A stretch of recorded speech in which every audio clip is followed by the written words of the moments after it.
Hi guys, if it's Tuesday, it's Down and Dirty Woodscraft. Stay with me.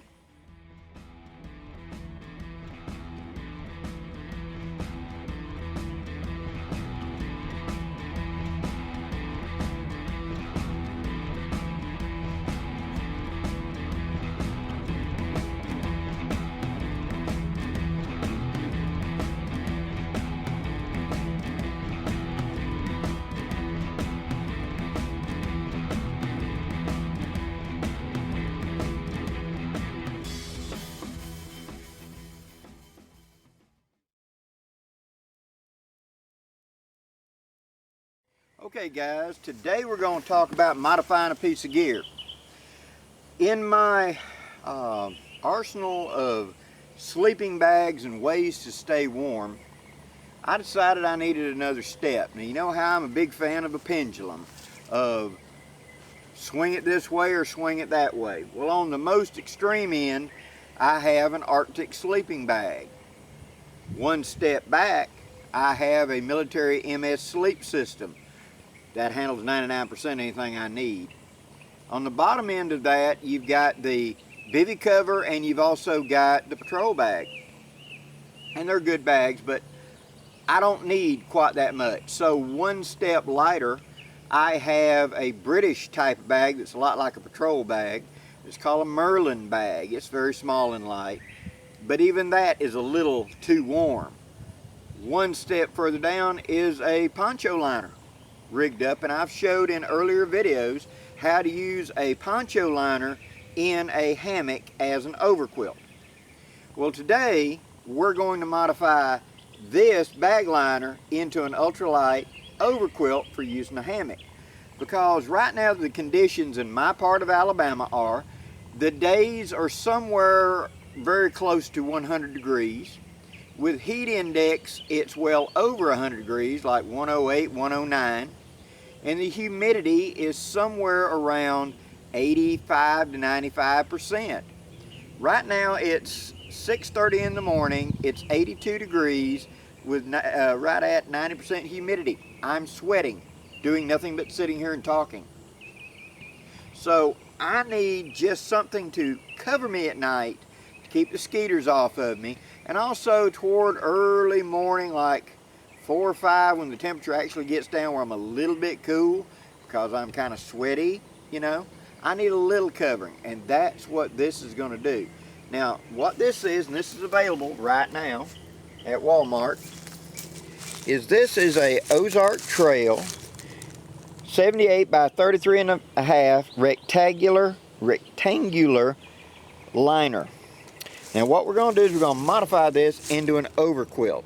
Stay with me, I'll show you how we're doing. Okay guys, here's how we're going to modify this. Now when you take it out, it's one solid sheet. Okay, actually I'm misspoken. It's sewn as a liner, it's a sack. Okay, and then up here on the end it's split open on the two ends. So you would wiggle into it like a regular sleeping bag. And this is the liner that goes inside of a sleeping bag to keep the bag clean and to add a few degrees more warmth. But I want one side of this split so that I get into the hammock, I take that foot and put it over me, leaving the solid top seam up the middle, and then take the loose ends and tuck under me. So it's a quilt, it's an overquilt. But here's how we're going to do it. I'm going to take my knife and I'm going to stick it edge up, edge down I should say, just like that. Now let me zoom you in. What I'm going to do is I've measured, I'm going to turn the bag inside out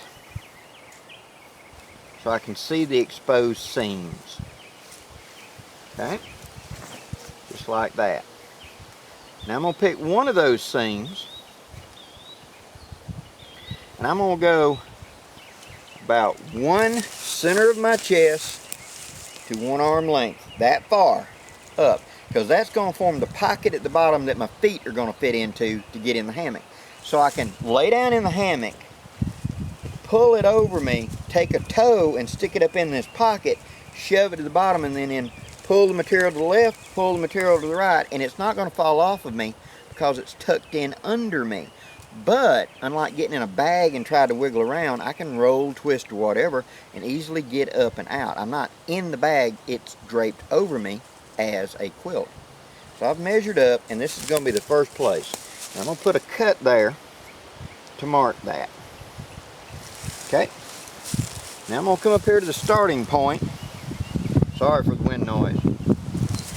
And I'm going to take and put that seam right, pull the seam tight. I'm going to put that seam right there, and I'm going to gently roll it back and forth. And the thread is going to cut. I'm not cutting the material as much as I'm just cutting the thread that's binding it together. It's called seam ripping, see? And see, I'm not hurting the material. All I'm doing is cutting the thread.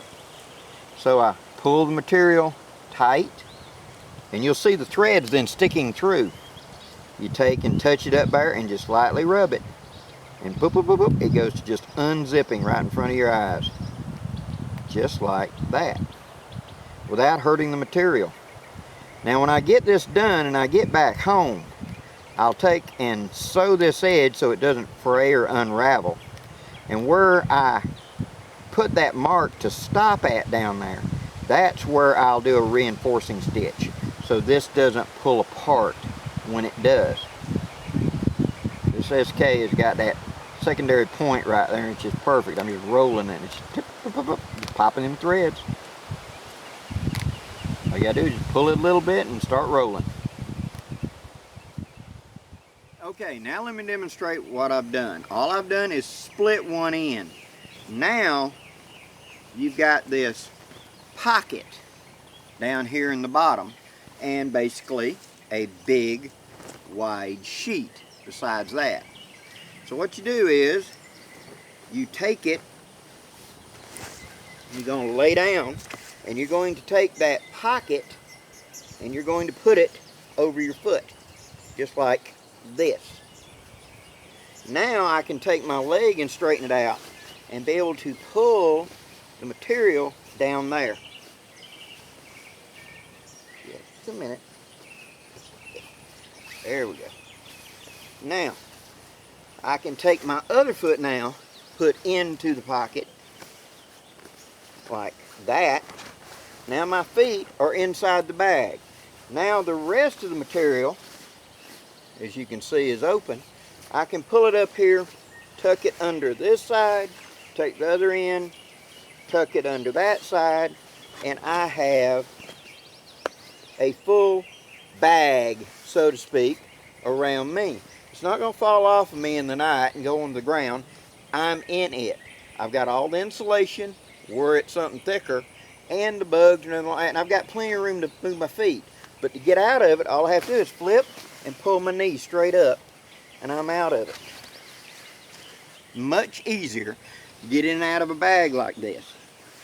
And it's the way that I use my poncho liners quite often. Now, as you can see, it's very compact. Whenever I wadded it up and it came out of its little bag, it's about the size of a Coke can and weighs less than a pound, I'd say. So it's now an ultralight overquilt for these hot, humid summer conditions, where all I need is just a little bit of extra on top of me, just a little, and doesn't take up a lot of room in my pack.